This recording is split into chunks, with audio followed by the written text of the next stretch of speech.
আগামী এক সপ্তাহের মধ্যে নিত্যপণ্যের দাম সহনীয় পর্যায়ে না এলে বাণিজ্য মন্ত্রণালয়ের অধীনে থাকা ১৩ দপ্তর এবং অধিদপ্তরের প্রধানদের পদত্যাগের আলটিমেটাম দিয়েছে বৈষম্য বিরোধী ছাত্র আন্দোলন। আজ রাজধানীর কারওয়ান বাজারে জাতীয় ভোক্তা অধিকার সংরক্ষণ অধিদপ্তরের কর্মকর্তাদের সঙ্গে এক মতবিনিময় সভায় এ কথা বলেন তারা। জানান, দেশের সব এলাকায় টিম গঠনের মাধ্যমে বাজার তদারকি করা হবে। একই সঙ্গে নিত্যপণ্য পাইকারি কেনার পাকা রসিদ রাখা, প্রতিটি দোকানে মূল্য তালিকা আর চাঁদাবাজি বন্ধে কার্যকর পদক্ষেপ নেওয়ার প্রস্তাব দেওয়া হয়। এজন্য ভোক্তা অধিকার সংরক্ষণ অধিদপ্তরের সহযোগিতা চাওয়া হয় শিক্ষার্থীদের পক্ষ থেকে।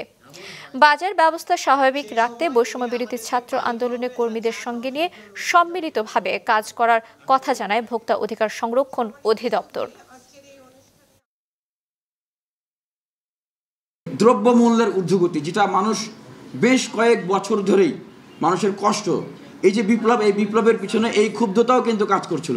১৩টা দপ্তর এবং অধিদপ্তর রয়েছে এবং বাণিজ্য মন্ত্রণালয়কে আমরা মূলত আলটিমেটাম দিচ্ছি যে আগামী এক সপ্তাহের ভিতরে যদি বাংলাদেশের এই যে দ্রব্যমূল্যের পরিস্থিতি, এই দ্রব্যমূল্যের পরিস্থিতি নিয়ন্ত্রণে আপনারা জনগণের কাছে সন্তোষমূলক ব্যবস্থা গ্রহণ করতে না পারেন, তাহলে আপনারা পদত্যাগ করবেন।